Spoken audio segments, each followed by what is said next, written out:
గుజరాత్లోని ఒక చిన్న గ్రామంలో చందు ఒక కూరగాయల దుకాణంలో పనిచేస్తూ ఉండేవాడు. కానీ యజమాని ఎప్పుడూ అతన్ని నిందిస్తూ ఉండేవాడు. దాంతో చందు చాలా బాధపడేవాడు. రోజంతా ఊరికే కూర్చుంటావు, మోదు వెదవా. నువ్వు అసలు ఏమీ పని చేయవు, ఊరికే తినేస్తున్నావు. లేదయ్య గారు, అటువంటిదేమీ లేదు. నేను ఎంతో కష్టపడి పనిచేస్తున్నాను. అలాగా? ఏది నాకు కూడా చెప్పు, అసలు నువ్వేం పనిచేస్తున్నావా?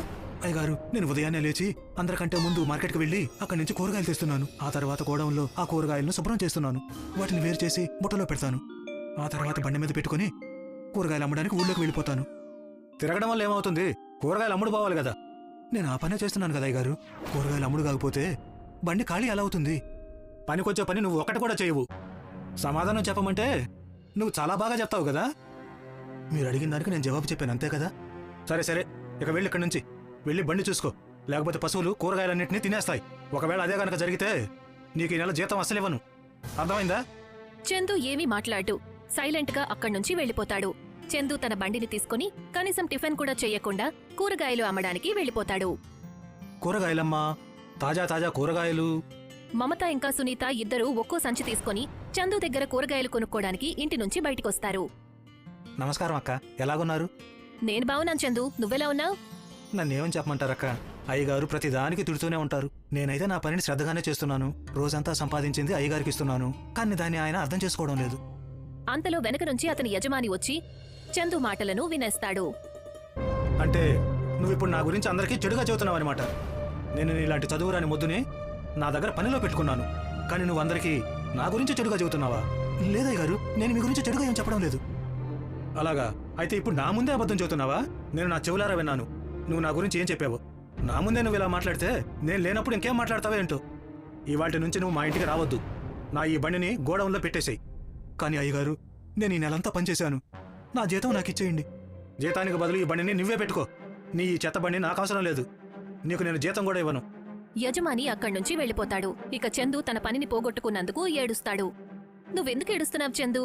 నిన్ను యజమాని ఉద్యోగంలో నుంచి తీసేస్తే ఏమైంది? నువ్వే స్వయంగా వ్యాపారం చేసుకో. అది కాకుండా ఇంకొకరిని నమ్ముకుని ఎంతకాలం బతుకుతావు? మమత మాటలు విని చందుకి ఆత్మవిశ్వాసం పెరుగుతుంది.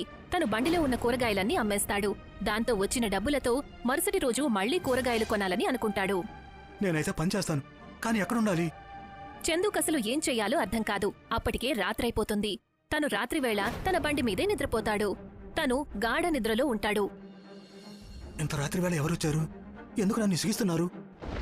అంతలో మెరుపులు మెరుస్తాయి. చాలా పెద్ద వర్షం మొదలవుతుంది. చందుకి తలదాచుకోవడానికి ఎక్కడా చోటు దొరకదు. అందుకని తను బండి కింద కూర్చుంటాడు. వీధిలోని కుక్కలన్నీ ఒక దుకాణం దగ్గర కూర్చుంటాయి. కాని దుకాణం అతను వాటినక్కడ్నుంచి తరివేస్తాడు. అదంతా కూడా చందు బండి కింద కూర్చుని చూస్తాడు. తను ఆ కుక్కల్ని తన బండి కిందకి తీసుకొస్తాడు.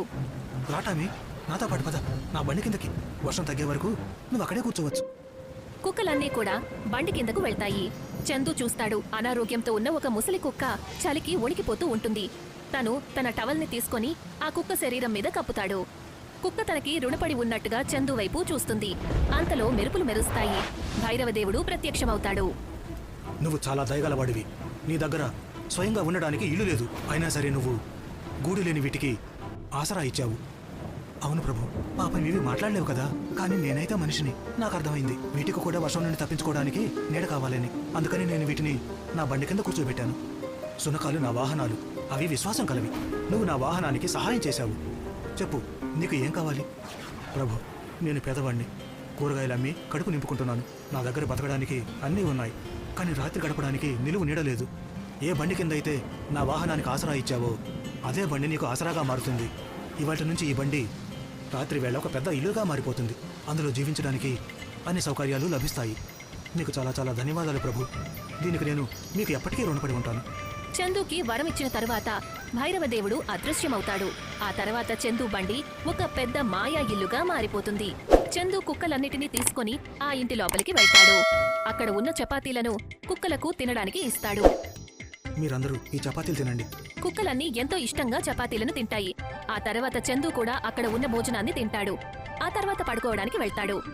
మరుసటి రోజు చందు యజమానికి ఆ విషయం తెలిసినప్పుడు చందు బండి ఒక మాయా ఇల్లుగా మారుతోంది అని అప్పుడు అతను కొంతమంది గూండాలను తీసుకుని చందు బండిని లాక్కోవడానికి వెళ్తాడు. నువ్విక్కడ కనిపించడం చాలా మంచిదయ్యింది. మీరు నన్ను ఉద్యోగంలో నుండి తీసేశారు కదా, ఇంకా నా కోసం మీరు ఎందుకు ఎదుగుతున్నారు? నా బండి నీ దగ్గర ఉండిపోయింది కదా, నా బండి నాకు తిరిగి ఇచ్చేసేయ్. ఆ బండి ఇప్పుడు మీ బండి కాదు, అది నా బండి. అంతేకాకుండా మీరు నాకు నా జీతాన్ని ఇవ్వలేదు. మాట్లాడకుండా నా బండిని నాకు తిరిగివ్వు, లేకపోతే నువ్వు ప్రాణాలతో ఉండవు. చూస్తున్నావుగా నా మనుషుల్ని, వాళ్ళు నీ ఎముకల్ని విరిచేస్తారు. మీరేమైనా చేసుకోండి, నేను మాత్రం నా బండిని తిరిగి ఇవ్వను. యజమాని తన మనుషులకి చందుని కొట్టమని చెప్తాడు. యజమాని ఆదేశం విన్న తర్వాత గూండాలందరూ చందుని కొట్టడానికి లాఠీలు తీసుకుని ముందుకు వెళ్తారు. ఆ తర్వాత వాళ్ళిద్దరూ చందుని కొట్టడం మొదలు పెడతారు. మీరు చేసేది చాలా తప్పు, దీనికి మీకు ఖచ్చితంగా శిక్ష పడుతుంది. ఆ గూండాలు చందు మాటలు వినిపించుకోరు, అతన్ని కొడుతూనే ఉంటారు. అంతలో చందు ఏ కుక్కలకైతే నీడను ఇచ్చాడో ఆ కుక్కలు అవన్నీ చూస్తూ ఉంటాయి. అవి గట్టిగా అరవటం మొదలు పెడతాయి. గూండాలు చందుని కొట్టడం ఆపకపోయేసరికి ఆ కుక్కలు పరిగెత్తుకుంటూ వస్తాయి. అవి ఆ గూండాల కాళ్లను కొరుకుతాయి. నా కాలు కాపాడండి, కాపాడండి, కాపాడండి. కుక్కలు కరుస్తున్నాయనే భయంతో గూండాలు ఇంకా యజమాని అక్కడ్నుంచి పారిపోతారు. నాకు ఈ నగరంలో ఎవరూ లేరని నేను అనుకునేవాడిని, కానీ నాకు నిజమైన స్నేహితులు మీరే. ఇవాటి నుండి మీరెప్పుడూ నాతోనే ఉండాలి.